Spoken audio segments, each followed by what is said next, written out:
إن الحمد لله نحمده ونستعينه ونستغفره ونعوذ بالله من شرور أنفسنا ومن سيئات أعمالنا من يهده الله فلا مضل له ومن يضلله فلا هادي له وأشهد أن لا إله إلا الله وحده لا شريك له وأشهد أن محمدا عبده ورسوله أما بعد فإن خير الحديث كتاب الله وخير الهدي هدي محمد صلى الله عليه وسلم وشر الأمور محدثاتها وكل محدثة بدعة وكل بدعة ضلالة وكل ضلالة في النار يا أيها الذين آمنوا اتقوا الله حق تقاته ولا تموتن إلا وأنتم مسلمون يا أيها الناس اتقوا ربكم الذي خلقكم من نفس واحدة وخلق منها زوجها وبث منهما رجالا كثيرا ونساء واتقوا الله الذي تساءلون به والأرحام إن الله كان عليكم رقيبا يا أيها الذين آمنوا اتقوا الله وقولوا قولا سديدا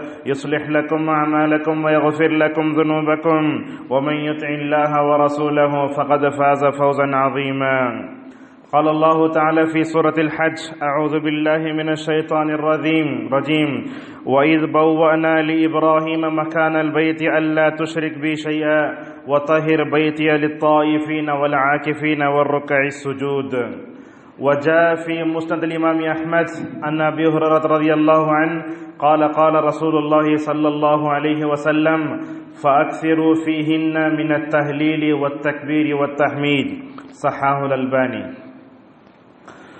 معزز حاضرین جمعہ، بزرگوں، نوجوان دوستوں اور پردہ نشین خواتین اسلام، اسلامی کیلنڈر کا آخری مہینہ ذی الحجہ جس سے ہم گزر رہے ہیں 1430 پر 9 کا، تو عموماً جیسے ہی ذی الحجہ کا مہینہ آتا ہے یا پھر ایام حج آتے ہیں تو عموماً خطبات میں حضرت ابراہیم علیہ السلام کی سیرت، حضرت اسماعیل علیہ السلام کی سیرت، حج کا کیا حکم ہے، حج کے کیا فوائد ہیں، اس تعلق سے گفتگو ہوتی ہے. تو ہم بھی الحمدللہ موسم کے لحاظ سے ہی آپ کے سامنے گفتگو کریں گے. معزز حاضرین، سب سے پہلے ان دنوں کی فضیلت ہم آپ کو بتائیں جن سے ہم گزر رہے ہیں. اللہ کے نبی صلی اللہ علیہ وسلم نے فرمایا افضل ایام الدنیا. آپ نے یہ نہیں کہا کہ سال بھر میں یہ سب سے افضل دن ہیں جن دن سے ہم گزر رہے ہیں، یہ صرف ایک سال کے دن نہیں ہے، بلکہ فرمایا دنیا کے جو دن ہیں ان دنوں میں سب سے افضل دن ہیں. آپ جانتے ہیں کہ یہ ذی الحجہ کے ابتدائی 10 دن عموماً ہم جانوروں کی خریدنے میں یا حج کرنے میں، عمرہ کرنے میں، کپڑے خریدنے میں گزار دیتے ہیں. ایسا نہیں ہونا چاہیے. ان دنوں کی بڑی اہمیت ہے. اللہ تبارک و تعالیٰ نے تو اس کی قسم کھائی، فرمایا والفجر ولیال عشر، کہا قسم ہے فجر کی اور قسم ہے 10 دنوں کی، 10 راتوں کی. کیا مطلب 10 راتوں کا؟ علامہ ابن حجر رحمۃ اللہ علیہ نے کہا کہ اکثر مفسرین کہتے ہیں کہ یہاں اللہ تبارک و تعالی ذی الحج کے شروع کے 10 دنوں کی قسم کھا کر اس کی اہمیت کو، اس کی فضیلت کو بتانا چاہتا ہے. ہم ان دنوں میں کیا کریں؟ سب سے پہلی بات یہ ہے کہ ہم ان دنوں کے لمحے لمحے کی قدر کریں. جیسے بعض علماء نے تو اتنا کہا رمضان کے آخری عشرے سے بھی یہ 10 دن افضل ہیں. رمضان کا جو آخری عشرہ ہوتا ہے اس سے بھی یہ 10 دن افضل ہیں. کیوں؟ اس لیے کہ اس میں عبادت ہوتی ہے، تلاوت قرآن ہوتا ہے، ذکر و اذکار، اپنے گناہوں پر رونا، استغفار وغیرہ ہوتا ہے. اور ان 10 دنوں میں سب سے جو اہم کام کرنا ہے وہ کیا جانتے ہیں؟ اللہ کا ذکر. یہ سب سے اہم ہے. جیسا کہ مسند احمد کی روایت ہے، اللہ کے نبی صلی اللہ علیہ وسلم نے فرمایا کہ ان 10 دنوں میں تم اللہ اکبر پڑھو، زیادہ سے زیادہ لا الہ الا اللہ پڑھو اور الحمدللہ اور سبحان اللہ پڑھتے رہو. آپ دکان میں تجارت کر رہے ہو تب بھی پڑھو، گھر میں بیٹھے ہو تب بھی پڑھو، مسجد میں ہیں. اللہ کے ذکر کے لیے جیسا کہ ابن عباس نے کہا نہ کوئی موسم ہے نہ کوئی وقت ہے، بس آپ قضاء حاجت کو جاتے ہیں اس وقت سے ہٹ کر زندگی کے ہر موڑ پر آپ جو ہے اللہ کا ذکر کرتے رہیں. یہ دن اللہ کا ذکر کرنے کے دن ہیں. اور آپ کو معلوم ہے کہ ان دنوں میں اللہ کا ذکر اور عبادت کرنا کتنا افضل ہے۔ حضرت عبداللہ ابن عباس رضی اللہ عنہما کی روایت ہے، انہوں نے کہا رسول اکرم صلی اللہ علیہ وسلم ارشاد فرماتے ہیں ان دنوں میں جو بھی عمل کرو، قرآن کی تلاوت کرو، نماز پڑھو، روزہ رکھو، زکوۃ بھی کرو، ان دنوں میں عمل کریں گے اللہ کے راہ میں جہاد کرنے سے زیادہ افضل ہے۔ کتنی اہم بات! اللہ کے نبی صلی اللہ علیہ وسلم فرماتے ہیں ان دنوں میں جو بھی عمل کرو گے اللہ کے پاس جہاد سے زیادہ افضل ہے۔ لہذا سلف صالحین ان دنوں کی بڑی اہمیت کرتے تھے اور اس کو بڑی قدر و منزلت کی نگاہ سے دیکھتے تھے۔ یہ سعید ابن جبیر رحمہ اللہ ہے، تابعین میں ان کا شمار ہوتا ہے، 10 دن آتے سارا کام کاج چھوڑ کے اللہ کے ذکر میں مشغول ہو جاتے۔ لہذا مردوں کو بھی چاہیے، عورتوں کو بھی چاہیے ہم اپنے گھروں میں بچوں کی تربیت کریں۔ اور آپ جانتے ہیں اللہ کا ذکر کرنے کا سب سے آسان نسخہ اللہ تبارک و تعالیٰ کو زیادہ سے زیادہ یاد کرنا۔ عموماً ایسا ہوتا ہے کہ ہم اللہ کا ذکر کرنے جاتے ہیں پھر ذکر کر نہیں پاتے، کبھی ایسے ہوتا ہے۔ اس کا بھی جو ہے علماء نے ہمیں علاج بتایا، آپ اللہ کا ذکر کرنا چاہتے ہیں لیکن اللہ کا ذکر کر نہیں پا رہے ہیں، توفیق نہیں مل رہی ہے، کیا وجہ ہے؟ علماء کہتے ہیں اگر کوئی بندہ اللہ کی زیادہ نافرمانی کر رہا ہے اللہ تعالیٰ اس کو اپنے ذکر سے محروم کر دیتا ہے، اور دنیا میں وہ کون سا جو ہے بدبخت ہوگا جو اللہ تعالیٰ کو یاد نہ کرے، اور جو اللہ کو یاد نہ کرے سمجھ جاؤ شیطان اس کے اوپر حاوی ہو جاتا ہے۔ ہم آپ سے گزارش کریں گے 13 ذی الحجہ کی شام تک اللہ اکبر الحمدللہ لا الہ الا اللہ پڑھتے رہو، اور خصوصاً 9ویں ذی الحجہ عرفہ کی صبح سے لے کر ہر نماز کے بعد اللہ اکبر کہنا چاہیے، جیسا کہ علامہ ابن تیمیہ رحمۃ اللہ وغیرہ کہتے ہیں۔ معزز حاضرین، یہ کچھ مختصر سی باتیں ہم آپ کے سامنے رکھنا چاہتے تھے۔ اب آئیے اصل موضوع کو ہم آپ کے سامنے بیان کرنا چاہتے ہیں۔ کیا موضوع ہے؟ حج اور عقیدہ توحید۔ اب دیکھیے ہم میں سے جو لوگ جانا چاہتے تھے جا چکے، اللہ تعالیٰ نے جن کے مقدر میں حج لکھا تھا اب تو وہ مکہ پہنچ گئے ہیں، لیکن جن لوگوں کو اللہ نے حج نہیں لکھا ہے وہ لوگ تو یہاں بیٹھے ہیں، اور الحمدللہ ہم میں سے کچھ ایسے بھی ہیں جن کو اللہ تبارک و تعالیٰ نے حج کی جو ہے سعادت سے مالا مال کر دیا ہے۔ آپ بھی دعا کریں اللہ تعالیٰ ہم میں سے کوئی بھی ہے مرنے سے پہلے جو ہے دیدار کعبہ کی دولت سے مالا مال فرمائے، اور رسول اکرم صلی اللہ علیہ وسلم کا جو مبارک شہر ہے اس کی بھی زیارت کرنے کہ اللہ ہم سب کو توفیق عطا فرمائے۔ معزز حاضرین، موجودہ زمانے میں دیکھتے ہیں کہ ہر ایک چیز کے اندر سے روح ختم ہو چکی ہے۔ ہماری نمازیں بے اثر ہو گئے، ہمارے روزوں کے اندر سے روح ختم ہو گئی۔ بس کیا ہو رہا ہے؟ مہینہ آ رہا ہے، رسمی طور پر ہم اس کو ادا کر رہے ہیں، اس کے اندر روح کیا ہے، اس کے اندر فائدہ کیا ہے، اس کی تہ تک ہم پہنچ نہیں پا رہے ہیں۔ آئیے ہم دیکھتے ہیں کہ اللہ تبارک و تعالیٰ نے اس حج کو فرض قرار دیا۔ کیا یہ حج یہ پکنک ہے؟ کیا کوئی آدمی اپنے نام کے سامنے الحاج یا حاجی لکھنے کے لیے حج کرتا ہے؟ کیا اس کا کوئی مقصد ہے؟ لیکن حج کا سب سے بڑا مقصد کیا ہے؟ علماء کی تقریروں سنو، آپ دیکھیں گے حج کے بے شمار فائدے ہیں۔ اللہ کے نبی صلی اللہ علیہ وسلم نے فرمایا حج کرو اللہ تعالیٰ تمہاری غریبی کو دور کرے گا۔ کتنی اہم بات ہے! ہم میں سے کتنے لوگ غریب ہیں؟ مالدار بھی ہیں رہ کر حج نہیں کرتے، مالدار ہیں رہ کر حج نہیں کرتے، مالدار رہ کر حج نہیں کریں گے، اللہ کے نبی صلی اللہ علیہ وسلم نے اس کے لیے بھی فرمایا وہ اللہ کی رحمت سے محروم ہو جائے گا۔ تو حج یہ بندے کو فقیری سے نکال کر مالداری کی طرف یہ کرتا ہے، اور یہ حج انسان کو ایسے پاک کرتا ہے جیسا کوئی بچہ اپنی ماں کے پیٹ سے پیدا ہوتا ہے۔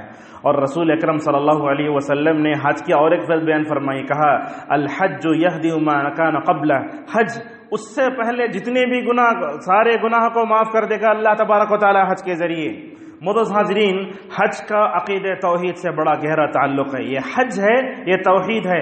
حج کے بے شمار فائدے کہیں گے، اللہ کی اطاعت ہے، رسول صلی اللہ علیہ وسلم کی اطاعت ہے، مکے کا دیدار ہے، مدینے کی زیارت ہے، یہ سب کہیں گے آپ، لیکن توحید کے بغیر ان دونوں جگہوں کو جا کر آدمی آ جائے گویا اس نے پکنک کیا۔ حج کو گیا بندہ، مدینہ گیا، لیکن توحید کا سبق نہیں سیکھا، اپنے عقیدے کو درست نہیں کیا، سمجھو اس کا حج مبرور نہیں ہو سکتا۔ ہم بڑے زور سے دعائیں کر لیتے ہیں اللہ میرے حج کو حج مبرور عطا فرمائے۔ یاد رکھو ایک بندے میں کعبۃ اللہ کی محبت بھی ہے، ساتھ میں قبروں کی بھی، درگاہوں کی بھی، آستانوں کی، سب کی محبت ہے، یہ ہو ہی نہیں سکتا۔ ایک بندے کے دل میں، جس کے دل میں عقیدہ توحید ہو، اس کے دل میں مسجدوں کی محبت ہوگی، اس کے دل میں کعبۃ اللہ کی محبت ہوگی، رسول اکرم صلی اللہ علیہ وسلم کے اس مسجد کی محبت ہوگی۔ لیکن بڑی خراب بات ہے کہ آج ہم لوگ کتنے لوگ ایسے ہیں جو درگاہوں کی فلاں کی محبت لے کر جاتے ہیں، لیکن نعوذ باللہ حج کو جا کر پکنک کے علاوہ اور کچھ لے کر نہیں آتے۔ معزز حاضرین، حج سے توحید کا بڑا گہرا تعلق ہے۔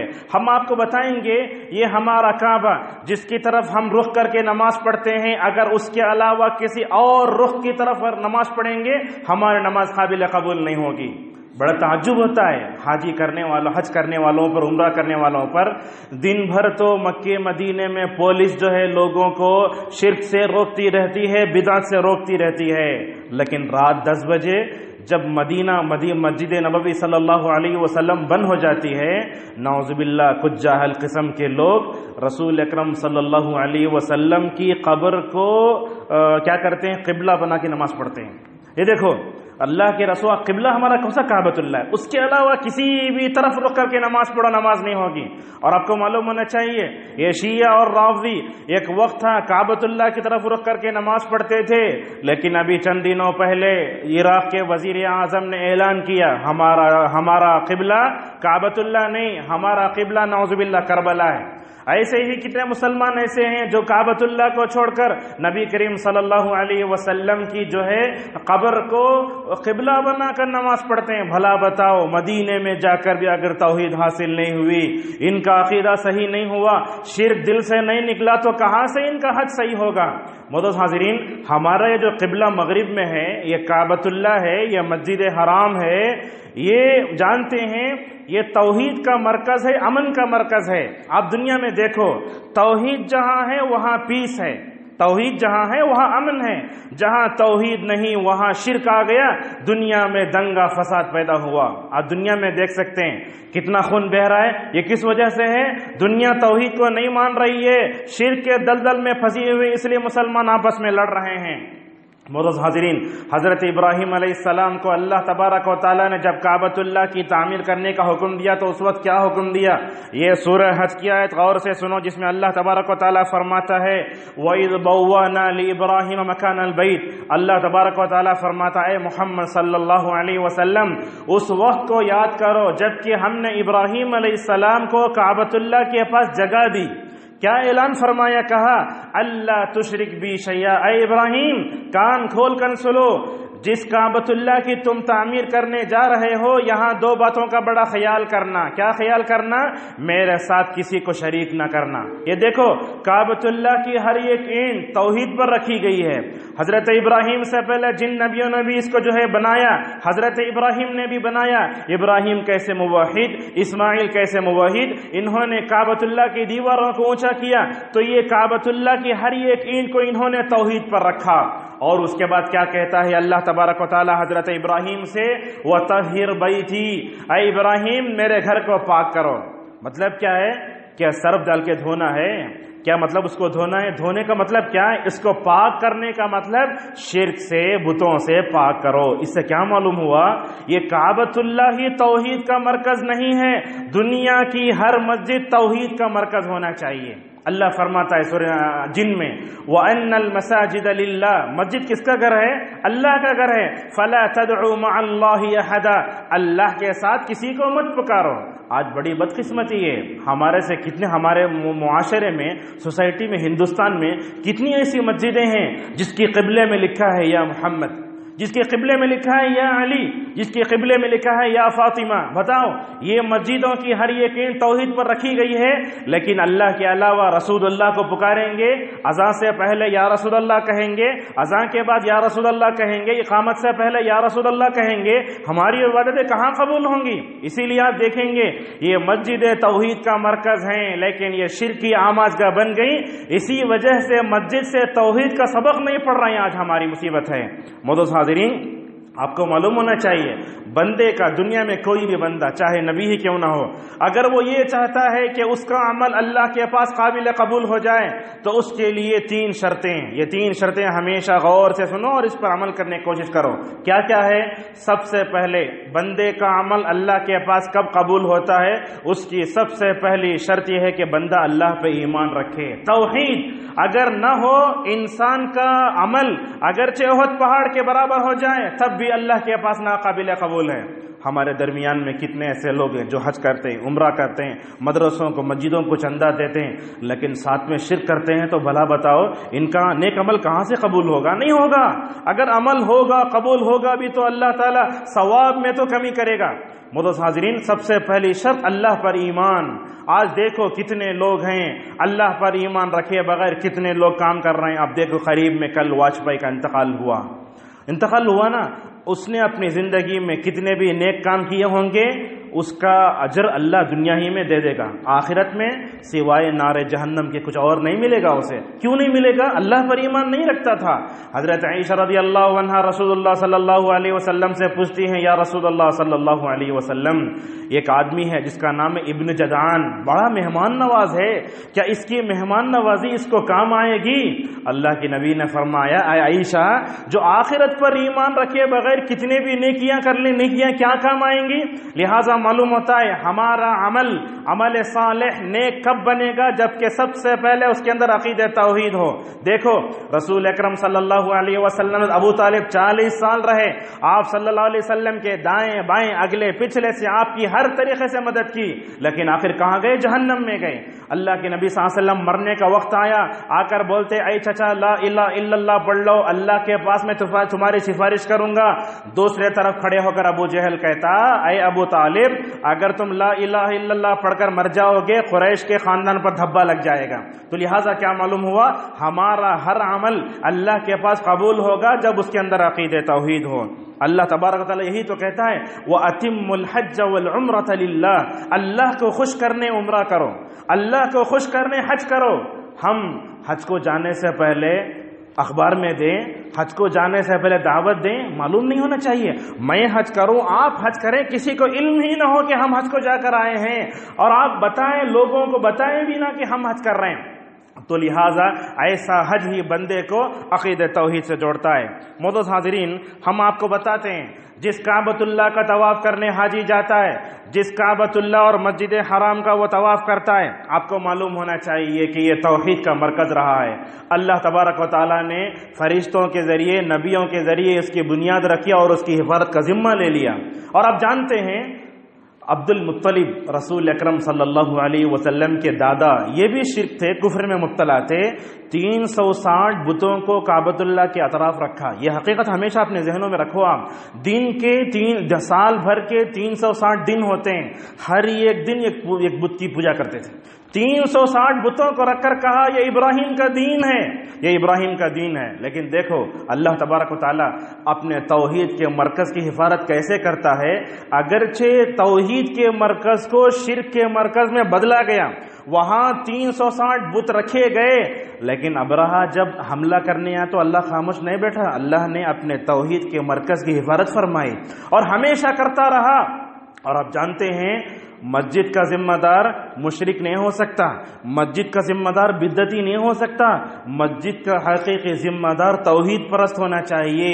جب وہ توحید پرست ہوگا، مسجد میں توحید رہے گی، اور مسجد کے ذریعے ہم دنیا میں جو ہے معاشرے کو توحید کے ذریعے پاک کر سکتے ہیں۔ معزز حاضرین، رسول اکرم صلی اللہ علیہ وسلم جب نبی بنے تو کعبۃ اللہ کے ذمہ دار یہی کفار قریش تھے، عبد المطلب اس کے متولی تھے۔ اللہ نے ابرہا کو ابابیل کے ذریعے ہکال دیا، وہ چلے گئے۔ الم تر کیف ضرب اصحاب الفیل، وہ سورت بتاتی۔ اور رسول اکرم صلی اللہ علیہ وسلم مکے میں 13 سال تھے نبی بننے کے بعد۔ اللہ کے نبی صلی اللہ علیہ وسلم کا عقیدہ کیسا، آپ کے صحابہ کا عقیدہ کیسا، 360 بت رکھے ہوئے تھے کعبۃ اللہ کے اطراف، مکے کے مشرکانہ اور کفریہ ماحول سے ذرہ برابر بھی متاثر نہیں ہوئے۔ یہ سب سے بڑی جو ہے کرامت ہے یہ صحابہ کی، یہ اللہ کے نبی صلی اللہ علیہ وسلم کی حفاظت ہے۔ کسی بت کے سامنے جھکے نہیں، نہ ابو بکر جھکے، نہ کوئی صحابہ جھکے، پورے کفریہ ماحول میں تھے۔ اور آپ کو معلوم ہونا چاہیے اللہ تبارک و تعالیٰ نے سورہ انفال میں بتایا، یہ کفار مکہ اپنے دل میں کفر و شرک رکھ کر دنیا کے سب سے پاکیزہ جگہ کے ذمہ دار نہیں ہو سکتے۔ اللہ نے فرمایا وَمَا كَانُوا أَوْلِيَاءَ، کہا شرک میں پڑنے والا، بدعت کی دلدل میں پھنسنے والا کیا نہیں ہو سکتا؟ مسجد کا ذمہ دار نہیں ہو سکتا۔ مسجد کا ذمہ دار کون ہو سکتا ہے؟ کہا ان اولیاءہ الا المتقون، یتقون، جس کے دل میں اللہ کا تقوی اور اختیار، جس کے دل میں اللہ کا تقوی اور ڈر ہوتا ہے، حقیقت میں وہی مسجد کا ذمہ دار ہوتا ہے۔ معزز حاضرین، رسول اکرم صلی اللہ علیہ وسلم 13 سال وہاں تھے، مکے میں ایک اللہ کو پکارتے تھے۔ اللہ کے نبی صلی اللہ علیہ وسلم مکے میں کعبۃ اللہ کی طرف کھڑے ہو کر، بیت المقدس ہی قبلہ تھا، اس طرف رخ کر کے نماز پڑھتے تھے۔ مدینہ آ گئے، مدینہ آنے کے 8 سال بعد تک بھی اللہ اور اس کے رسول نے ان کفار کو برداشت کیا۔ یہ دیکھیے، مکے کے 13 سال، مدینہ آنے کے بعد 8 سال، کتنے ہو گئے؟ پورے تقریباً 20 پر 1 سال۔ نبی بننے کے بعد بھی مکہ انہی کے ہاتھوں میں رہا، لیکن اللہ تبارک و تعالیٰ کو یہ منظور تھا، اللہ کو معلوم تھا کہ کیسے مکہ کو آزاد کیا جائے۔ چنانچہ رسول اکرم صلی اللہ علیہ وسلم 20 رمضان 8 ہجری کو مکہ گئے۔ جا کر کیا کیا آپ صلی اللہ علیہ وسلم؟ جیسے ہی مکے میں داخل ہو رہے ہیں، آپ کی زبان پر انا فتحنا لک فتحا مبینا آیتیں جاری ہیں۔ آدمی جب دنیا میں کامیاب ہوتا ہے سر اٹھاتا ہے۔ یہ رسولوں کے سردار کو دیکھو، جب اونٹنی پر سوار ہیں آپ کا سر جھکا ہوا ہے، مکے کو فتح کرنے جا رہے ہیں، آپ کا سر جھکا ہوا ہے۔ انا فتحنا لک فتحا مبینا پڑھتے جا رہے ہیں۔ جیسے ہی مکہ گئے، آپ صلی اللہ علیہ وسلم نے شرک کے اس مرکز کو توحید کا پھر مرکز بنایا۔ جیسے ابراہیم کے زمانے میں، اسماعیل کے زمانے میں یہ کعبۃ اللہ توحید کا مرکز تھا، رسول اکرم صلی اللہ علیہ وسلم اس توحید کے مرکز کو دوبارہ توحید کا مرکز بنانے کے ارادے سے نکلے تھے۔ جیسے ہی گئے، رسول اکرم صلی اللہ علیہ وسلم بتوں کے ساتھ کیسے پیش آ رہے ہیں۔ دیکھو، ایک چیز ہے، دنیا میں اللہ کو چھوڑ کر جن کی عبادت کی جا رہی ہے ان کی کراہت اپنے دل میں رکھنا چاہیے، یہ اسلام تو یہ کہتا ہے، لیکن اسلام یہ نہیں کہتا کہ اللہ کے علاوہ جن کی عبادت کی جا رہی ہے ان کی بے عزتی کرو، دونوں میں بڑا فرق ہے۔ لہذا رسول اکرم صلی اللہ علیہ وسلم گئے، آپ صلی اللہ علیہ وسلم کا عقیدہ کیسا؟ آپ صلی اللہ علیہ وسلم کعبۃ اللہ پہنچے، آپ نے چھڑی سے بتوں کو ہٹایا، چھڑی سے بتوں کو ہٹایا۔ ہم کیا کرتے ہیں؟ اپنے گود میں پالش کرنے رکھ لیتے ہیں بتوں کو اٹھا کر، ہم دیکھتے ہیں کراہت ہی نہیں آتی۔ کراہت ہونا چاہیے اپنے دل میں، توہین کرنا، بے عزتی کرنا اسلام نہیں سکھاتا۔ رسول اکرم صلی اللہ علیہ وسلم ایک ایک بت کو ہٹاتے جاتے، اور آپ کی زبان پر یہ آیت، کیا آیت؟ قل جاء الحق وزهق الباطل، حق آ چکا، دنیا میں سب سے بڑا حق عقیدہ توحید، وزهق الباطل، دنیا میں سب سے بڑا باطل شرک ہے۔ اللہ کے نبی آیت پڑھ کر کہتے ہیں، اے کفار مکہ، 360 بتوں کو رکھ کر تم نے توحید کے اس مرکز کو تم نے شرک کے مرکز میں بدلا، آج میں اس کو توحید کا مرکز بنا رہا ہوں، قیامت تک یہ توحید کا مرکز توحید پرستوں کے ہاتھوں میں رہے گا۔ چنانچہ اللہ تبارک و تعالیٰ کے رسول صلی اللہ علیہ وسلم نے ویسے کیا۔ کعبۃ اللہ کے اندر داخل ہوئے، غور سے سنیے، کعبۃ اللہ کے اندر داخل ہوئے تو دیکھا کفار مکہ نے حضرت ابراہیم کا اسٹیچو بنا کے رکھا ہے، حضرت اسماعیل کا اسٹیچو بنا کے رکھا ہے۔ اللہ کے نبی نے فرمایا لعنت ہو ان کفار قریش پر، انہوں نے نبیوں کے مجسمے بنا کر کعبۃ اللہ کے اندر داخل کر دیے، چھڑی سے ہٹاتے جاتے تھے، پورا کعبۃ اللہ الحمدللہ شرک سے پاک ہو گیا۔ اس کے بعد کیا کیا؟ رسول اکرم صلی اللہ علیہ وسلم نے بلال کو بلایا، بلال کو بلا کر کہا، اے بلال، کعبۃ اللہ پر چڑھ کے اذان دو۔ یہ دیکھو، یہ توحید کا مرکز تھا، ابو لہب نے، ابو جہل نے جو ہے اس کو کیا کر دیا؟ شرک کی آمازگاہ بنا دیا۔ اللہ کے نبی نے اس کو پاک کر دیا، کہا اے بلال اشہد ان لا الہ الا اللہ کہو۔ کہاں چڑھ کر؟ کعبۃ اللہ پر چڑھ کر۔ اللہ کے نبی صلی اللہ علیہ وسلم اذان دینے کے لیے کس کو چنتے تھے؟ ہمارے معاشرے میں ہم دیکھتے ہیں کہ اذان دینے والا مشرک ہوتا ہے، ہری ٹوپی پہن کر ہوتا ہے، تعویذ ڈالتا ہے، کڑا ڈالتا ہے، ایسا آدمی گرا پڑا۔ مؤذن کا کام تو ہمارے سوسائٹی میں ایک دم گرا ہوا کام۔ حضرت عمر رضی اللہ عنہ کہتے تھے، اگر مجھے خلافت نہ ملتی تو میں مؤذن بن جاتا، اگر مجھے خلافت نہ ملتی تو میں مؤذن بن جاتا۔ اللہ کے نبی صلی اللہ علیہ وسلم نے کعبۃ اللہ کی چھت پر چڑھ کر دینے کے لیے کس کو چنا؟ اگرچہ ان کی آواز بلند تھی وہ الگ ہے، لیکن ان کا عقیدہ دیکھو، بلال کا عقیدہ کیا تھا؟ جب اوباش ان کو مکے کی گرم ریت پر لٹا کر کھینچتے، کیا کہتے؟ احد احد۔ ان کا توحید کیسے تھا؟ ان کے دل میں عقیدہ توحید کتنا مضبوط تھا حضرت بلال رضی اللہ عنہ کا۔ جو آدمی اپنی پوری زندگی توحید کے لیے جان دے دے اور اسی کے لیے مر مٹے، جب وہ اشہد ان لا الہ الا اللہ کہے گا تو توحید کا کیا مزہ ملا ہوگا؟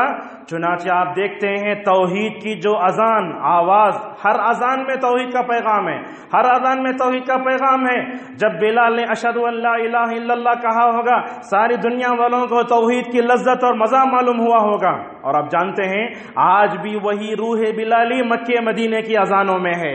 مکے کی اذان سنو، اشہد ان لا الہ الا اللہ کہیں گے، آپ کے ہاتھ خود بخود آسمان کی طرف اٹھ جائیں گے، اللہ ایک ہے۔ اسی لیے کوئی شاعر کہتا ہے وہاں کی اذان سن کر ذرا ٹہر جا مؤذن میرا دل لرز رہا ہے۔ دیکھو ایسا اذان دے رہا ہے، ایسا معلوم ہو رہا ہے ذرا ٹہر جا مؤذن میرا دل لرز رہا ہے، کہیں کعبہ گر نہ جائے تیری مستی اذان سے۔ یعنی تیری اذان ایسی ہے کہ کعبۃ اللہ بھی جھک کر تیرے سامنے جھک سکتا ہے۔ معزز حاضرین، علامہ اقبال نے ایسے موقع پر بڑی اچھی بات کہا آج اذان تو باقی ہے لیکن بلال کی روح باقی نہیں رہی۔ کیا کہتے ہیں؟ رہ گئی رسم اذان روح بلالی نہ رہی۔ آج اذان ہم تو دیتے ہیں لیکن اذان کے ذریعے ہم پیغام نہیں دے سکتے۔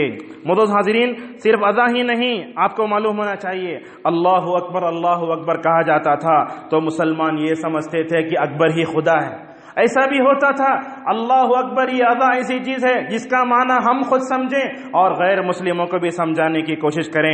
معزز حاضرین، رسول اکرم صلی اللہ علیہ وسلم نے حج کیا تو آپ کسی فلائٹ میں نہیں گئے، آپ پانی کے جہاز میں نہیں گئے۔ رسول اکرم صلی اللہ علیہ وسلم کی جو حج کی جو سواری تھی، اگر آپ وہ سنیں گے تو آپ کی آنکھوں میں آنسو آ جائیں گے۔ کیا فرمایا؟ طبرانی کی روایت ہے، رسول اکرم صلی اللہ علیہ وسلم ایک معمولی اونٹنی پر سوار ہوئے۔ اونٹنی پر سوار ہوئے تو اونٹنی پر جو کپڑا ڈالا تھا بیٹھنے کے لیے وہ 4 درہم سے زیادہ کا نہیں تھا۔ 4 درہم کا مطلب 50 روپے، اتنا بھی نہیں تھا۔ آج ہم وی آئی پی سیٹ بک کر کے حج کرنے جاتے ہیں، فلائٹ میں فلاں جاتے ہیں، لیکن حج میں وہ کیا دم ہے جو رسول اللہ صلی اللہ علیہ وسلم کے زمانے میں تھا۔ اور اللہ کے نبی صلی اللہ علیہ وسلم اس معمولی سے اونٹنی پر، اس معمولی سے کپڑے پر بیٹھے۔ آپ نے اللہ تبارک و تعالیٰ سے کیا کہا؟ اللہم اجعل حجۃ لا ریاء فیہ ولا سمعہ، فرمایا رب میرے اس زندگی کے حج کو قبول کر لیں۔ اللہ کے نبی نے ایک ہی حج کیا تھا، فرماتے ہیں رسول اکرم صلی اللہ علیہ وسلم پروردگار میں پیغمبروں کا سردار ہوں، میں تیرے اس کعبۃ اللہ کا حج کر رہا ہوں، اس سے پہلے نبیوں نے کیا لیکن ایک ہی حج کر رہا ہوں، زندگی کا پہلا اور آخری، اس حج کو قبول کر لے۔ اس کے بعد کیا کہتے ہیں؟ لا ریاء فیہ ولا سمعہ، پروردگار ریاکاری سے بچا لے۔ تو لہٰذا کیا معلوم ہوا؟ جیسے ریاکاری ہر عمل کو برباد کرتی ہے، حج کو بھی برباد کر دیتی ہے۔ لہٰذا دکھاوے کے لیے کوئی کام مت کرو، اگر دکھاوے کے لیے کوئی کام کریں گے تو کوئی فائدہ نہیں ہوگا۔ معزز حاضرین، حج میں کیا توحید کا پیغام ہے؟ کیا آپ نے لبیک اللہم لبیک لبیک لا شریک لک لبیک ان الحمد والنعمت لک والملک کے الفاظ پر کبھی آپ نے غور کیا؟ لبیک کا مطلب کیا ہوتا ہے؟ حاضر ہونے کا ایک معنی ہے، لبیک کا الگ معنی ہے عربی زبان میں۔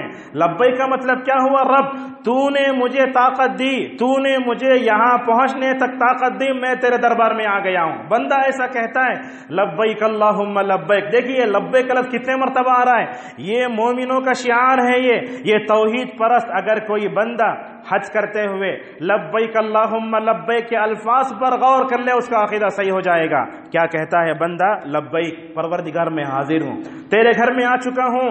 حضرت ابراہیم نے آج سے کئی ہزار سال پہلے کھڑ کر اعلان کیا، وہ آواز میرے کان میں پڑی، آج تیرے دربار میں حج کرنے کے لیے آ چکا ہوں۔ معزز حاضرین، اتنا ہی نہیں، آپ دیکھو ان الحمد، اللہ کی حمد کر رہا ہے۔ حمد کرنے کا کیا مطلب ہے؟ رب میں اپنے جگہ سے کعبۃ اللہ تک پہنچنے کے لیے جتنے سفر کی رکاوٹیں تھی تو نے ہی دور کیا، نہ کوئی فلائٹ کا چلانے والا اور نہ کوئی ناخدا جو ہے کشتی چلائے، اس کے وجہ سے نہیں، بس تو نے یہاں تک پہنچنے کے لیے انتظام کیا، تیری تعریف کر رہا ہوں۔ لکل ان الحمد والنعمت، اور یہ جو نعمت ملی ہے حج کرنے کی صرف تیرے وجہ سے ملی ہے۔ اور اس کے بعد کیا کہتا ہے بندہ؟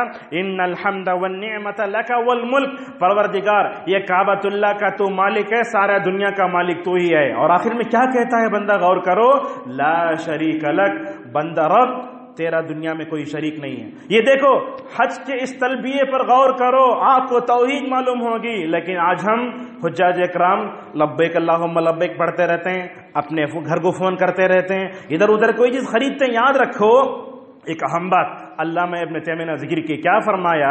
اللہ تبارک و تعالیٰ نے کعبۃ اللہ کو دنیا کے سینٹر میں بنایا, اس کے آس پاس میں جھاڑ درخت پارک وغیرہ نہیں بنایا. کیوں نہیں بنایا؟ اگر اللہ تبارک و تعالیٰ کعبۃ اللہ کے اطراف میں بنا دیتا نا, پورے لوگ وہاں جا کر رک جاتے. اللہ تعالیٰ یہ فرماتا ہے پوری دنیا ہری ہے, گھوم لو پھر لو سب کر لو, لیکن یہ دنیا کا سینٹر کعبۃ اللہ ہے, ہم اس کو صحرا میں بنا رہے ہیں, صحرا میں بنا رہے ہیں. یہاں چل کر اپنی روحانی تربیت کرو اور جو گناہ ہے مکمل طور پر اس سے اپنے آپ کو پاک کر لو. معزز حاضرین, آپ جانتے ہیں لبیک اللہم لبیک کیا ہے؟ بندہ اللہ تبارک و تعالیٰ سے کیا کہتا ہے؟ رب جیسے نبیوں نے شرک کے بغیر حج کیا, میں ویسے شرک کیا کر رہا ہوں, حج کر رہا ہوں. ابراہیم کا حج جیسے تھا ویسے میں حج کر رہا ہوں. رسول اکرم صلی اللہ علیہ وسلم کا جیسے حج تھا ویسے میں حج کر رہا ہوں, اور جیسے نبیوں کا صحابہ کا حج تھا ویسے میں کرنا چاہتا ہوں. معزز حاضرین, آپ کو یہ معلوم ہونا چاہیے, بندہ کوئی بھی مرد ہو یا عورت ہو اپنی زبان سے لبیک اللہم لبیک کہتا ہے. آپ کو یہ سمجھنا چاہیے, یہ روایت ہے ما من مسلم یلبی, جیسے ہی بندہ کب تلبیہ پڑھنا شروع کرتا ہے؟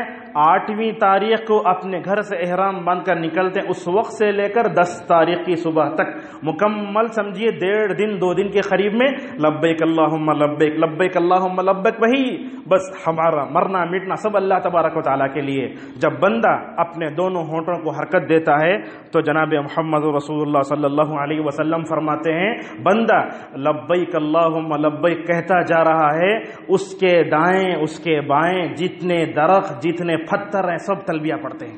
دیکھو کیسا ہے بندہ لبیک اللہم لبیک کہتا ہے, اللہ کا شکر ادا کر رہا ہے, توحید کو اپنا رہا ہے. ادھر سے درخت بھی توحید کا اعلان کرتے ہیں, ادھر سے پتھر بھی توحید کا اعلان کرتے ہیں. آپ کو معلوم ہونا چاہیے دنیا میں شرک کرتے ہیں تو 2 ہی, جنات اور انسان. پرندے تو شرک نہیں کرتے. کیا آپ نے کسی کوے کو کسی درگاہ پہ حاضری دیتے ہوئے دیکھی ہے؟ کیا آپ نے کسی چیل کو کسی کے سامنے سجدہ کرتے ہوئے دیکھا؟ نہیں دیکھا ہے. دنیا کی ہر جو ہے مخلوق ایک کے سامنے جھکتی ہے, لیکن حضرت جنات اور انسان دوسروں کے سامنے جھکتے ہیں. تو لبیک اللہم لبیک کی صدائیں یہ پوری کائنات میں اٹھتی ہیں. یہ حجر, یہ شجر, یہ درخت سب لبیک اللہم لبیک کہتے ہیں. معزز حاضرین, آپ کو معلوم ہونا چاہیے یہ تو تلبیہ حج شروع ہو گیا. یہاں سے لا شریک لک کا مطلب یہ ہے کہ رب میں نے اس سے پہلے شرک و بدعت میں زندگی گزار دی ہوگی, لیکن آگے کی زندگی توحید پر تو مجھے قائم رکھ. بندہ لا شریک لک کہہ کر اللہ تبارک و تعالیٰ سے اقرار کر رہا ہے. یہ بات یاد رکھو, اگر ہم اپنے دلوں میں جو ہے قبروں کی, آستانوں کی, جھنڈوں کی, عرسوں کی محبت رکھ کر لا شریک لک کہیں گے تو کوئی فائدہ نہیں ہوگا. ان سب غلط محبتوں کو نکال دو, اللہ کی محبت اپنے دل میں رکھ کر لا شریک لک کہو, اللہ تبارک و تعالیٰ کیسا مزہ دے گا. یہ تو ہوا تلبیہ شروع ہوا, حج شروع ہوا. قدم قدم پر آپ دیکھیں گے حج میں توحید ہی توحید نظر آتی ہے. رسول اکرم صلی اللہ علیہ وسلم عرفہ پہنچ جاتے, عرفے میں کیا دعا پڑھتے؟ لا الہ الا اللہ. یہاں دیکھو لبیک اللہم لبیک کہہ کر آپ کے حج کا شروع ہوا, وہاں توحید ہے. جیسے ہی عرفہ میں پہنچے, عرفہ تو ایسا مقام ہے جہاں حد نگاہ تک سمندر جو ہے انسانوں کا سمندر نظر آئے گا. اللہ کے نبی صلی اللہ علیہ وسلم فرماتے ہیں دعا سب سے بہترین عرفے کی دعا ہے. کیا ہے؟ لا الہ الا اللہ وحدہ لا شریک لہ لہ الملک ولہ الحمد وہو علی کل شیء قدیر. آپ اس دعا کو غور سے پڑھ کے دیکھو, اس دعا کا لفظ لفظ بندے کو توحید کا جام پلا کے رکھ دیتا ہے. اور آپ نے یہ فرمایا یہ عرفے کے دن کی دعا میں نہیں پڑھ رہا ہوں, میرے سے پہلے جتنے نبیوں نے حج کیا تمام نبیوں نے یہی دعا پڑھی, لا الہ الا اللہ لا شریک لہ لہ الملک ولہ الحمد وہو علی کل شیء قدیر. یہ تو عرفے کا دن ہوا. اس کے بعد آپ دیکھیں گے رسول اکرم صلی اللہ علیہ وسلم نے ان دنوں میں اللہ کا ذکر کرنے کی ہمیں تلقین فرمائی. جیسا کہ مسعود احمد کی روایت میں آتا ہے, فرمایا تم ان دنوں میں لا الہ الا اللہ زیادہ پڑھو. لا الہ الا اللہ صرف زبان سے پڑھنا نہیں, دل میں سب سے پہلے اس کو بسا کے زبان سے اقرار کرنا. اور ہمارے سوسائٹی میں غلط فہمی لوگوں کو آ گئی ہے, زندگی بھر شرک کی دلدل میں پھنس کر رہیں, درگاہوں کا چکر کاٹتے رہیں اور اس میں بھاگتے رہیں, ادھر بھاگتے رہیں. اگر مرنے سے پہلے لا الہ الا اللہ پڑھ لے تو جنت میں جائیں گے. یہ خام خیالی میں مت رہو, نہیں جائیں گے جنت میں. کب جائیں گے؟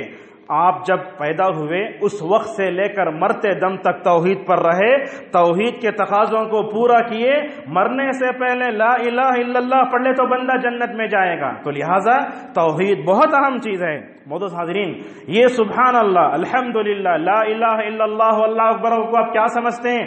یہ کوئی زبان سے ڈھکیل دینے والی چیز نہیں ہے۔ ذکر کا مطلب کیا ہوتا ہے؟ جیسے ہم لوگوں کو دیکھتے ہیں، تسبیح لیتے ہیں، بات کرتے رہتے ہیں، ڈھکیلتے رہتے ہیں، یہ اپنے آپ کو دھوکہ دینے کے علاوہ کچھ اور نہیں ہے۔ ذکر کا مطلب کیا ہوتا ہے؟ ذکر کا مطلب یہ ہے جس ذات کو آپ یاد کر رہے ہیں اس ذات کی محبت سب سے پہلے اپنے دل میں بساؤ، اس کے بعد اس کا اظہار اپنے زبان سے کرو، اپنے دل میں اللہ تبارک و تعالیٰ کی محبت کو بساؤ، اللہ کی عظمت کو جگا دو، غلط قسم کی محبت کو، عشق کو، سب کو نکال دو۔ اللہ تبارک و تعالیٰ کی محبت جب آپ کے دل میں جائے گی تو آپ کا دل آئینے اور پرندے کی طرح بنے گا۔ دیکھو رسول اکرم صلی اللہ علیہ وسلم کیسے فرد بیان کرتے ہیں، فرمایا اللہ تبارک و تعالیٰ نے دنیا میں 4 کلمے چن لیے ہیں، وہ کیا کیا ہیں؟ سبحان اللہ، بندہ بولے گا تو کیا ہوگا؟ فرمایا 20 نیکیاں ملیں گی۔ سبحان اللہ بولنے کے لیے آدھا سیکنڈ بھی نہیں ہوتا، لیکن بولنا کیسے؟ اپنے دل میں اللہ کی عظمت کو بسا کر کے زبان سے اس کا اظہار کرنا۔ سبحان اللہ کہنے پر 20 نیکیاں ملیں گی اور 20 برائیوں کو ختم کیا جائے گا۔ لا الہ الا اللہ پڑھیں گے تو اللہ تعالیٰ 20 نیکیاں لکھے گا، 20 برائیوں کو دور کرے گا۔ اور اللہ کی نبی صلی اللہ علیہ وسلم الحمدللہ کے بارے میں کیا کہتے ہیں؟ بندہ الحمدللہ کہتا ہے تو 30 نیکیاں لکھے گا اللہ تبارک و تعالی، اور اس کے بعد جو ہے 30 برائیوں کو مٹائے گا۔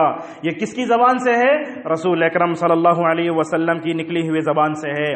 تو معزز حاضرین، عرفے میں رہو، آپ مزدلفہ آ جاؤ، کہیں بھی جاؤ، آپ دیکھیں گے لا الہ الا اللہ۔ آپ دیکھیں گے حج کے دن جب 10ویں تاریخ حج عید کا دن ہوتا ہے، مینا میں بڑے بڑے اسپیکر کے ذریعے لا الہ الا اللہ، اللہ اکبر کی دائیں گونجتی رہتی ہیں۔ کیا موقع ہوتا ہے! غیروں کے حج کو دیکھو آپ، اس میں کوئی مزہ نہیں ملے گا، لیکن یہ جو حج ہے اس میں جو ہے بہت سے فائدے ہیں۔ معزز حاضرین، اسی طریقے سے حج کے ان دنوں میں توحید کا پیغام کہاں ملتا ہے؟ ذبح کرنا۔ ذبح کس کے لیے کرنا؟ کہ یہ بزرگ کے نام پر ذبح نہیں کر سکتے، حرام ہے، اور کسی غلط اس میں یہ نہیں کر سکتے۔ اللہ تعالیٰ فرماتا ہے قرآن کریم کی سب سے چھوٹی سورت انا اعطیناک الکوثر، اس میں کیا کہتا ہے رب العالمین؟ فصل لربک، تم اپنے رب کے سامنے سر جھکاؤ، اسی کے لیے ذبح کرو۔ اور یہ بات بھی آپ کو معلوم ہونا چاہیے کہ ذبح کرنے سے پہلے بسم اللہ اللہ اکبر کہنا چاہیے، اگر یاد نہ ہو تو بندے کو یاد کرنا چاہیے۔ اللہ فرماتا ہے جس پر اللہ کا نام لیا جائے اسی کو کھاؤ، فَاذْكُرُوا اسْمَ اللَّهِ عَلَى مَا رَزَقَهُم مِّن بَهِيمَةِ الْأَنْعَامِ، اور جن جانوروں پر اللہ کا نام نہ لیا گیا ہو اس کو نہیں کھانا چاہیے۔ لہٰذا کسی بزرگ کے نام پر جانور کاٹا گیا، کسی بت کے نام پر جانور چھاٹا گیا، اس کو کھانا حرام ہے۔ اللہ تبارک خود فرماتا ہے وَمَا أُهِلَّ لِغَيْرِ اللَّهِ بِهِ، بتوں کے نام پر ذبح کیا ہوا جانور نہیں کھا سکتے۔ متظاہرین، ہم میں سے کتنے ایسے لوگ ہیں جو قادر ولی کے نام پر بکرا چھوڑتے ہیں، بندہ نواز کے نام پر جانور چھوڑتے ہیں؟ ایسا نہیں ہونا ہے، بالکل ناجائز ہے۔ رسول اکرم صلی اللہ علیہ وسلم نے لعنت فرمائی، کہا علی رضی اللہ عنہ کی حدیث میں لعن اللہ من ذبح لغیر اللہ، لعنت ہے اس شخص پر جو اللہ کو چھوڑ کر دوسروں کے نام پر ذبح کرتا ہے۔ کیا معلوم ہوا؟ اللہ کے نام کے علاوہ کسی کے نام پر آپ ذبح کریں گے، ایک تو گناہ ہوگا، دوسرا وہ بندہ اللہ تبارک و تعالیٰ کی رحمت سے محروم ہو جائے گا۔ معزز حاضرین، یہ آپ دیکھتے ہیں کعبۃ اللہ کا طواف کر رہے ہیں، حجر اسود کو بوسہ دے رہے ہیں، حج سعی کر رہے ہیں صفا مروہ کے درمیان میں، یہ بھی وہاں طواف میں آپ کا ہر اٹھتا قدم کیا ہو رہا ہے؟ توحید کا سبق دے رہا ہے۔ جیسے ہی آپ حجر اسود کے پاس گئے، حجر اسود کو ہم کیوں بوسہ دیتے ہیں؟ ہم اس پتھر کو نفع نقصان دینے والا نہیں سمجھتے۔ جیسے ہی کوئی بھی بندہ حجر اسود کے قریب ہوتا ہے تو اس کو سمجھنا چاہیے حجر اسود کچھ نہیں ہے، صرف جنت سے اترا ہے، بس اس کی اتنی اہمیت ہے۔ وہ پتھر نہ مجھے نفع دے گا نہ نقصان دے گا۔ علامہ ابن تیمیہ رحمۃ اللہ علیہ کہتے ہیں دنیا میں صرف ایک ہی پتھر کو بوسہ دے سکتے ہیں، وہ حجر اسود، کسی بھی درگاہ کے آستانے کے جسے ہرگز بوسہ نہیں دے سکتے، دنیا میں کسی بھی جو ہے درخت کو مبارک نہیں کہہ سکتے۔ آج آپ دیکھتے ہیں بڑی افسوس کی بات ہے، اجمیر کو لوگوں نے کیا درجہ دیا ہے؟